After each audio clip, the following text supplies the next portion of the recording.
ئەمڕۆ کە دەکاتە 18 دیسەمبەر لەلایەن نەتەوە یەکگرتووەکانەوە بە ڕۆژی نێونەتەوەی کۆچ و کۆچبەران دیاری کراوە.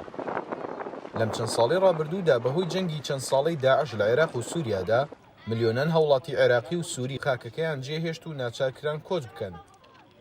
گەرچی چەند ساڵێک بەسەر کەوتنی داعشدا تێپەڕیوە، بەڵام هێشتا سەدان هەزار ئاوارە و پەنابەر لە هەرێمی کوردستانی عێراقدا هەن کە لە بەرهۆکاری ئەمنی و ئابووری ناگەڕێنەوە زێدی خۆیان.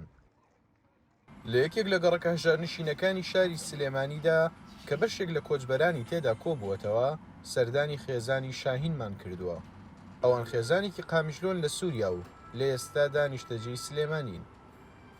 اقتصادی لسووریا گرانیەک پیا بووە عەقلانیە، یعنی ئەوەی کەس و کاری لە ئەوروپا یان لە تورکیا یان لە عێراق لە هەرێمی کوردستان نەبێ یارمەتی ئەو کەسانە ناتوانن ژیان لەوێ ناڕوە، زەحمەتە.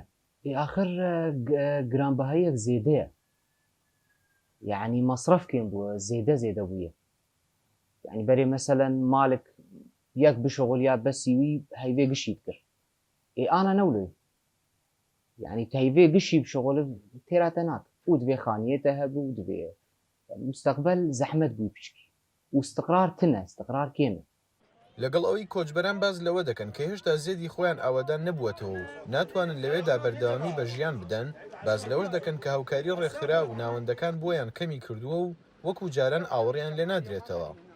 هیچ یارمەتی بۆ ئەم پەنابەرەی سووری نەماوە، منەظەمات و ڕێکخرا و وەکو UN و ئەو شتا هیچ نەماوە، یعنی پەیدا ئەبێ هەندێک شت هەنە مساعدات ئەوەش یعنی هەر نیزامێک شتێک نییە. سەیرەکە لە بەکرەجۆ 45 عایلەی سووری هەنە 45 فۆرمەن، هەندێک خەڵک مساعدات وەرەگرن پێویستی بە مساعدات نییە و هەندێک خەڵک هەنە بیوەژنن یان نەخۆشن یان نەفەرەکانی ئەو عایلە زۆرن هیچ وەری ناگرن. بەهۆی جەنگی داعش لە عێراق و سووریادا ملیۆنان هاوڵاتی عێراقی و سووری ئاوارە بوون و بەشێکیان بۆ ناوچەکانی تری وڵات، بەشێکیان بۆ وڵاتانی دراوسێ و بەشێکیشیان بەرە وڵاتانی ڕۆژئاوا و بە شێوەی نایاسایی کۆچیان کرد. ڕێباز مەجید، دەنگی ئەمریکا، سلێمانی.